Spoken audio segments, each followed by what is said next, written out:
पीले दांत वाली बहू। रंजना कभी ब्रश नहीं करती थी।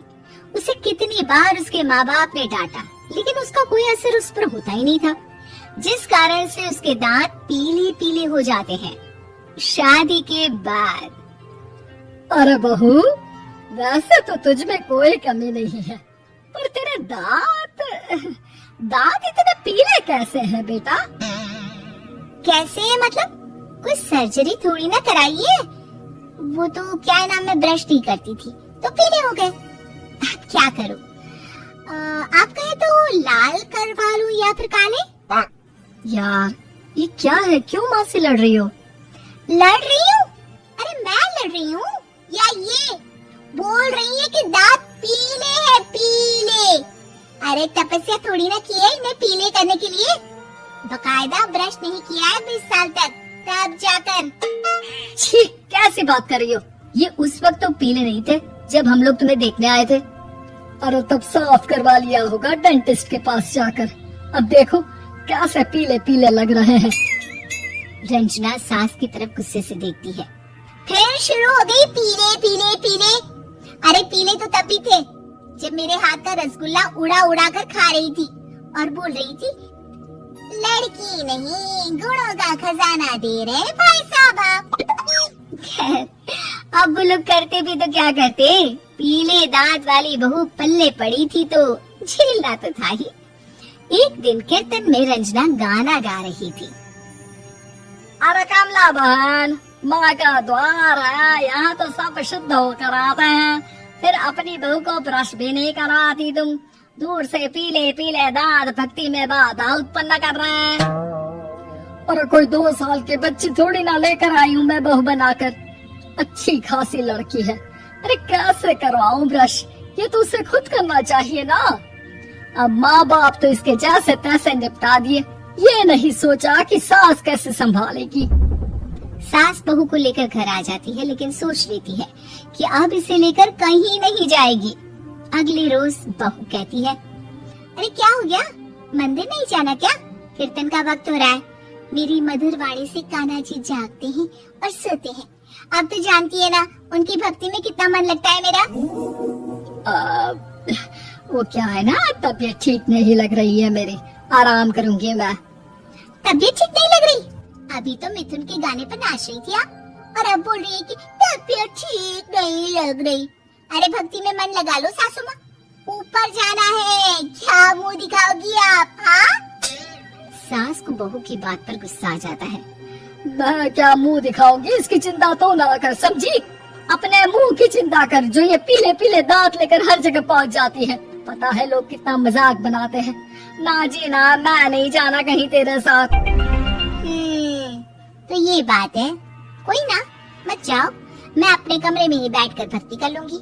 ऊपर वाला दांत थोड़ी ना देखता है, मन देखता है, भावना देखता है।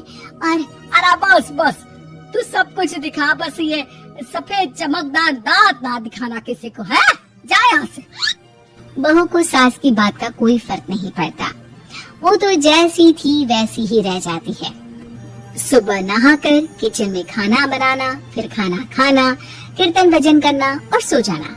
एक दिन, माँ जी मैं सहेली के घर जा रही हूँ, शाम को लेट आऊंगी। हाँ हाँ तो जाना, मैंने कौन सा तेरी आरती करनी है घर पर बैठकर। रंजना सहेली के घर जाती है, जहाँ वो पार्टी में जाने की तैयारी कर रही होती है। अरे शिखा, कहाँ जाने की तैयारी कर रही है? मैं गलत वक्त पर आ गई क्या? अरे नहीं यार, उल्टा सही वक्त पर आई है। मैंने ये साड़ी और ज्वेलरी निकाली है यार, शाम को इनके ऑफिस की एक पार्टी में जाना है। बताना कैसा लग रहा है ये सब? नहीं यार, इस ड्रेस के साथ तो वो वाली ज्वेलरी अच्छी लगेगी।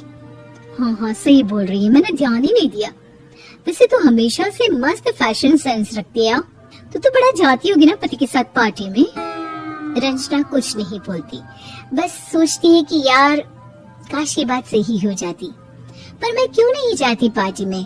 क्या इन लोगों की कोई पार्टी होती नहीं होगी? रंजना घर आती है और रात में पति से सवाल करती है, एक बात बताइए, आप मुझे किसी पार्टी में क्यों नहीं ले जाते? क्या आपके यहाँ ऑफिस में पार्टी नहीं होती? पति बेचारा क्या कहता कि दांत पीले हैं तुम्हारे इसलिए। अरे कोई पार्टी होती नहीं हम लोगों के ऑफिस में, तो कहाँ से लेकर जाऊं? और मार्केट, मॉल, कहीं वीकेंड घूमना, कहीं तो। अरे यार, सारे हफ्ते में एक छुट्टी मिलती है, तो सोचता हूँ कि आराम ही कर लूं। क्यों? रंजना मन मार के रह जाती है। पहले कभी सास के साथ मंदिर जाया करती थी, लेकिन वो भी सास ने ले जाना बंद कर दिया। घर बैठी बैठी रंजना बोर हो जाती है। तभी उसे आइडिया आता है और वो मायके जाने का सोचती है। सासू माँ, 2 दिनों के लिए मम्मी के घर जा रही हूँ। अच्छा ठीक है, आराम से जा। और हाँ, माँ से कुछ अच्छी आदत सीख कर आना कि कैसे शरीर के हर भाग की तरह दांतों की सफाई भी जरूरी होती है, समझी? शुरू हो गई ना आप? वो लोग आपकी तरह नहीं है कि छोटी छोटी बात का बतंगड़ बना दे। उन लोगों के लिए मैं मायने रखती हूँ, ना कि मेरे पीले पीले दांत। रंजना माँ को बिना बताए उन लोगों को सरप्राइज देती है, लेकिन जैसे ही वो दरवाजे पर पहुँचती है, अंदर देखती है कि घर वाले कहीं जा रहे होते हैं।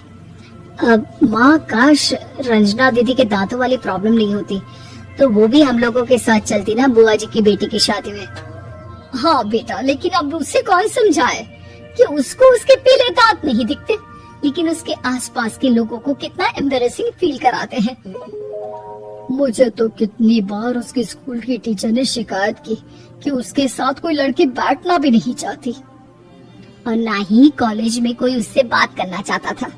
लेकिन पता नहीं क्यों उसे ये बात समझ में ही नहीं आती। कोई कमी नहीं है उस लड़की में, बस यही कि दांत पीले हैं। वो तो भला हो जीजाजी और उनकी माँ का, जो दीदी को जैसी है वैसी ही रखा हुआ है। रंजना को अपने घर वालों की बात सुनकर बहुत दुख होता है। वो सोचती है कि वो क्या करे, लेकिन फिर वो सीधा डेंटिस्ट के पास जाती है, अपने दांत चमकाती है और कसम खाती है कि वो रोज ब्रश करेगी। और क्या हो गया? तुम तो 2 दिनों के लिए गई थी ना?